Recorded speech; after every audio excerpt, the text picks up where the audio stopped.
ఇక కరీంనగర్ ఉమ్మడి జిల్లా వార్తలు చూసుకున్నట్లయితే ఆర్టీసీ బస్సు సర్వీసును ప్రారంభించిన మంత్రి. ఇక శనార్థి తెలంగాణ కథనానికి స్పందన.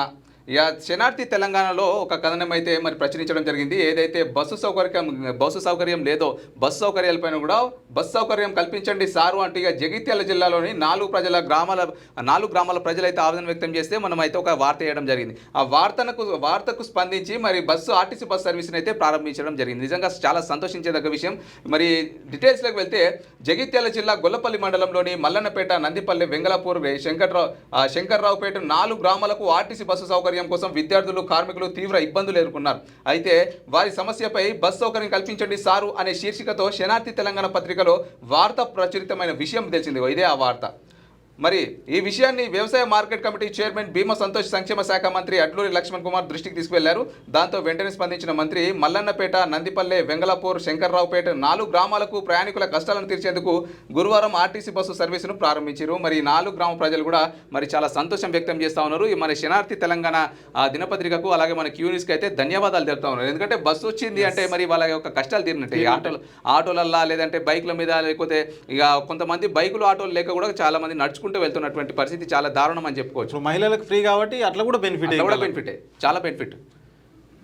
ఇక దశాబ్దాల కష్టాలకు మోక్షం ఎన్నడు. అధ్వానంగా ఫాజుల్ నగర్, తుర్కాషీ నగర్ రోడ్డు భయాన్ని గుప్పిట్లో పెట్టుకొని ప్రయాణాలు క్యూన్యూస్ని ఆశ్రయించిన గ్రామస్తులంట. ఇక రాజన్న సిరిసిల్ల జిల్లా వేములవాడ ఫాజుల్ నగర్ నుండి తుర్కాషీ నగర్ వరకు గల రోడ్డు దశలుగా అధ్వానంగా మారడంతో గ్రామస్తులు నరకయాతన గురి చేస్తుంది. ఎన్నో సంవత్సరాలుగా ఈ మార్గం మరమ్మతుల కోసం ఎదురు చూస్తున్నప్పటికీ సంబంధిత అధికారులు ఇప్పటి వరకు అయితే చర్యలు తీసుకోలేదంట. మరి ఎక్కడైతే మరి ఫాజుల్ నగర్ నుండి తుర్కాషీ నగర్ వరకు అయితే మరి రోడ్డు అయితే ఈ విధంగా అధ్వానంగా తయారైందంటే నడిచే పరిస్థితి కూడా అక్కడ కనిపిస్తలేదు. మరి ఎంతవరకు ఎన్నిసార్లు ఫిర్యాదు చేసినప్పటికీ మరి అధికారులు, మరి రోడ్డు సంబంధించిన అధికారులు ఎవరు కూడా పట్టించుకోరు. అక్కడ రోడ్డు వేసిన పాపన అయితే కనిపిస్తలేదు మనకు. ఇక విధులకు ఆటంకం కలిగించిన వ్యక్తిపై కేసు నమోదు. ట్రాఫిక్ కానిస్టేబుల్ను బూతులు తిట్టి వ్యక్తి ఫోటోలు తీయొద్దంటూ వార్నింగ్. ఇక ఇది ఎక్కడ అంటే మరి పెద్దపల్లి జిల్లా రామగుండం ట్రాఫిక్ పోలీస్ స్టేషన్ పరిధిలో గోదావరి కానీ ఆర్టీసీ బస్టాండ్ ఎదురుగా గురువారం విధుల్లో ఉన్న హెల్మెట్ లేని ద్విచక్ర వాహనాలకు కెమెరాతో ఫోటోలు తీస్తున్న ట్రాఫిక్ కానిస్టేబుల్ను అడ్డుగా నడుచుకుంటూ వెళ్తున్న గోదావరి కానీ పవర్ హౌస్ కాలనీకి చెందిన అనుమాల మనోజ్ కుమార్ ఫోటోలు బాగా తీయు, మీకు బాగా బలిసి ఫోటోలు తీస్తున్నారా అని ఇంకా ఫోటోలు తీస్తామంటూ ట్రాఫిక్ పోలీస్ స్టేషన్ కానిస్టేబుల్కు విధులకు ఆటంకం కలిగిస్తూ దురుసుగా ప్రవర్తిస్తూ ఇష్టం వచ్చినట్టు బూతులు తిట్టడంతో ఆయన పైన కేసు అయితే నమోదు చేసినట్టుగా మనకు వాళ్ళ విధులు వాళ్ళు నిర్వహిస్తారు. మరి వాళ్ళపైన బూతులు తిట్టడానికి మరి ఏం అధికారం ఉంది? ట్రాఫిక్ రూల్స్ సవ్యంగా పాటిస్తే అయిపోతుంది. ఏదైనా జరిగితే మీ కుటుంబానికి నష్టం, మీకు అర్థం అవ్వట్లేదు. మరి చాలా వరకు పోలీసులు ఫోటోలు తీస్తున్నారని మనకు కంప్లైంట్ వస్తున్నాయి. పోలీసులు ఎందుకు తీస్తారు? హెల్మెట్ లేకపోతే తీస్తారు, అవి రాంగ్ సైడ్ ట్రాఫిక్ నిబంధనలు పాటించకపోతే తీస్తారు, రాంగ్ సైడ్ వస్తే తీస్తారు, ఓకే ఆపోజిట్ వర్క్ లో వస్తే తీస్తారు. మీకు అన్ని కరెక్ట్ ఉంటే ఫోటోలు ఎందుకు తీస్తారు? తీసినా మీకు ఏం కాదు. సరే, ఇప్పుడు ఫోటోలు తీయకుండా సైలెంట్గా ఉందాం అనుకుందాం. ఏదైనా ప్రమాదం జరుగుతుంది, ఎవరికి నష్టం? నీకు కాదు, నువ్వు హ్యాపీగా చచ్చిపోతావు, మీ ఇంట్లో వాళ్ళకే కదా నష్టం. మరి మీకోసమే కదా ట్రాఫిక్ పోలీసు వాళ్ళు పనిచేసి. సింపుల్ లాజిక్ ఇక్కడ, నువ్వు ట్రాఫిక్ రూల్స్ పాటించుకుంటూ పోతే నీకు ఫోటోలు తీయాలి, ఎందుకు తీస్తారు? నేను ఎవరు ఆపరు. ఇంత చిన్న లాజిక్ మర్చిపోయి మరి పోలీసు వాళ్ళని కూడా అనడం కరెక్ట్ కాదు. పని చేసేది కూడా మన కోసమే కదా, జనాల కోసమే కదా. వాళ్ళు టైంపాస్ ఫోటోలు తీస్తలేరు కదా. ఇక ఇంకో వార్త చూసుకున్నట్లయితే ఇక్కడ సిపిఐ నుండి కిన్నెర మల్లవ్వ సస్పెండ్ అంట. కరీంనగర్ నగరంలోని పద్మనగర్కు చెందిన కిన్నెర మల్లవ్వను సంవత్సరం పాటు సిపిఐ నుండి సస్పెండ్ చేసినట్లు పార్టీ జిల్లా కార్యదర్శి పంజాల శ్రీనివాస్ గురువారం ఒక ప్రకటనలో తెలిపారు. కరీంనగర్లోని బద్దం ఎల్లారెడ్డి భవన్లో బుధవారం రోజున పార్టీ జిల్లా కార్యవర్గ సమావేశంలో కార్యవర్గ సభ్యులు బత్తుల బాబు అధ్యక్షతన జరిగింది. ఇక ముఖ్య అతిథులుగా పార్టీ జాతీయ కార్యవర్గ సభ్యులు మాజీ ఎమ్మెల్యే చాడ వెంకటరెడ్డి, రాష్ట్ర కార్యవర్గ సభ్యులు మర్రి వెంకట స్వామిలు హాజరైనారని తెలిపారు. ఈ సందర్భంగా శ్రీనివాస్ మాట్లాడుతూ భారత కమ్యూనిస్ట్ పార్టీ సిపిఐ జిల్లా ఆహ్వానిత కార్యవర్గ సభ్యులుగా భారత జాతీయ మహిళా సమాఖ్య ఇక NFIW జిల్లా అధ్యక్షురాలుగా పనిచేస్తున్న కిన్నెర మల్లవ్వ పార్టీ క్రమశిక్షణ ఉల్లంఘించి పార్టీ వ్యతిరేక కార్యకలాపాలు పాల్పడుతుందనే ఆరోపణలు రావడంతో విచారణ కమిటీ వేయడం జరిగింది.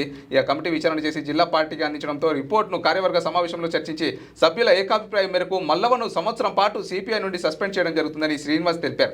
ఇప్పటి నుండి పార్టీ కార్యకర్తలు, నాయకులు మల్లవ్వను పార్టీ నాయకురాలుగా గుర్తించవద్దని పార్టీ శ్రేణులకు సూచించారట. మరి మల్లవ్వనైతే సిపిఐ పార్టీ నుండి సంవత్సరం పాటు సస్పెండ్ చేస్తున్నాం అన్నట్టుగా ఇక్కడ ఒక వార్త రావడం జరిగింది. ఏదైతే మరి పార్టీ యొక్క రూల్స్ని అధిగమించి మరి పార్టీ క్రమశిక్షణ దృష్టిలో పెట్టుకుని అయితే మల్లవ్వను సస్పెండ్ చేస్తున్నాం అన్నట్టుగా ఇక్కడ శ్రీనివాస్ గారు చెప్తున్నటువంటి ఒక వార్త అయితే మనం చూస్తాం. ఇక డబుల్ ఇళ్లలో పెండింగ్ పనులు పూర్తి చేయాలి, మౌలిక సౌకర్యాలన్నీ కల్పించాలి, వీధుల్లో అధికారులు అలసత్వం వహించొద్దు, విధుల్లో అధికారులు అలసత్వం వహించొద్దు, ఇక పనుల్లో నాణ్యత ప్రమాణాలు పాటించాలి, అధికారులు ప్రత్యేక దృష్టి పెట్టాలి. జిల్లా కలెక్టర్ పమేలా సత్పతి. ఇక కరీంనగర్ జిల్లాలోని చింతకుండలోని డబుల్ బెడ్రూమ్ ఇళ్లలో మౌలిక సదుపాయాలు అన్ని సౌకర్యాలు కల్పించాలని జిల్లా కలెక్టర్ పమేలా సత్పతి అధికారులకు అయితే ఆదేశాలు జారీ చేశారు. ఇక పెండింగ్లో ఉన్న పనులన్నీ సత్వరమే పనులు పూర్తి చేయాలని, వాటిని అన్ని విధాలుగా రెడీ చేయాలని అయితే పేర్కొన్నట్టుగా మన వార్త అయితే చూడొచ్చు అక్కడ. ఇక తొలగించిన కార్మికులను విధుల్లోకి తీసుకోండి. పెద్దపల్లి జిల్లా గోదావరికని ప్రభుత్వ ఏరియా ఆసుపత్రిలో కొన్ని సంవత్సరాల నుండి విధులు నిర్వహిస్తున్న కాంట్రాక్టు కార్మికులను విధుల నుండి తొలగించిన కార్మికులను సదుహృదయంతో వారిని అవకాశం ఇచ్చి వారి కుటుంబాలను ఆదుకోవాలని పెద్దపల్లి కలెక్టర్కు ఏఐటీసీ పెద్దపల్లి జిల్లా district general secretary Kadari Sunil ప్రత్యేక విజ్ఞప్తి చేశారు. రికార్డు తెగని డొక్కాడని కడు పేదరికంలో మగ్గుతూ ఆసుపత్రి కాంట్రాక్టు కార్మిక పని జీవనాధారంగా చాలిచాలని వేతనంతో కుటుంబాలను పోషిస్తున్న కాంట్రాక్టు కార్మికులపై దయాకరణ చూపించి వారి కుటుంబాలు వీధిన పడకుండా వారిని దయార్థ హృదయంతో విధుల్లోకి తీసుకోవాలని జిల్లా కలెక్టర్ వారి ఉద్యోగాలు ఇప్పించాలని, పునర్జన్మ ప్రసాదించాలని కోరారు అన్నట్టుగా మనకు వార్త కనిపిస్తుంది. ఇది మొన్న రోజు కార్మిక హాస్పిటల్లో డబ్బులు అదే మన వచ్చిన రోగుల నుండి డబ్బులు తీసుకున్నట్టుగా ఆరోపణలు వస్తే వాళ్ళని సస్పెండ్ చేసిరంట. మరి దానిని అయితే మళ్ళీ తీసుకోవాలని అయితే కోరుతున్నారు.